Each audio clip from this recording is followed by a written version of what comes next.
অফিসটা বাইর করে দিলাম, আমরা কি করে খাবো? আমাকে যে এত টাকা দিলাম, আমাকে এই টাকাগুলো কোথায় রাখছি আমরা? আমি বলতে চাই আমার মা মারা গেছে, আমার 6টা ভাই বোন এতিম, আমি প্রতিবন্ধী হয়ে গেছি যে আমি আজকে ক্যারেজ নিয়ে আপনাকে এখানে আসছি বলতে। তো আমরা যদি ঠিক মতো ক্ষতিপূরণ পাইতাম, আজকে এত কষ্ট করে এরকম দৌড়ায় রাস্তায়, আজকে আমার মানে আমার মার পেটের ভাই বোন আছে 6টা, ছেলেমেয়েরা রাস্তায় রাস্তায় ঘুরতেছে, তার কোনো ই নেই। আর আমি আমি তো কিছু করতে পারি না, অক্ষম। এই অবস্থায় আমি এই জায়গায় আসছি, কির জন্য আসছি? আমি চাই আমাদের একটা সুস্থ জীবন আর সুস্থভাবে বাঁচার জন্য যতটুকু আমাদের মানে আপনারা করবেন। এই এত বছরে বলতে বলতে বলতে বলতে আজকে 11 বছর বলতেই আসছি, কিন্তু কেউই শুনতেছে না।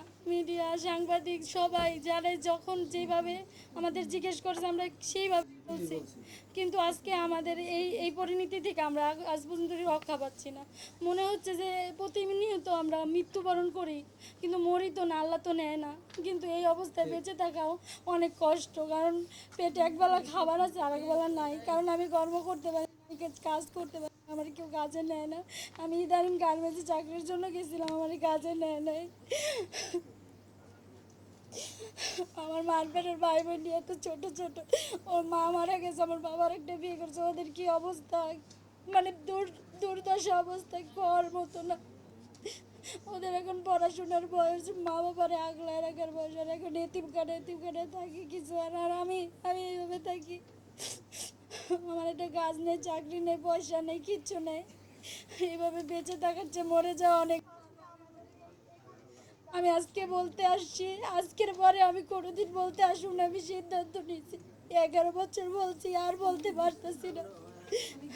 বলতে বলতে আমি খেলাতে আজকে আমি এই যে অনেক মানুষ ঠেললাম, ভিতরে ঢুকছি অনেক কষ্ট করে আপনি করে বলতে জন্য।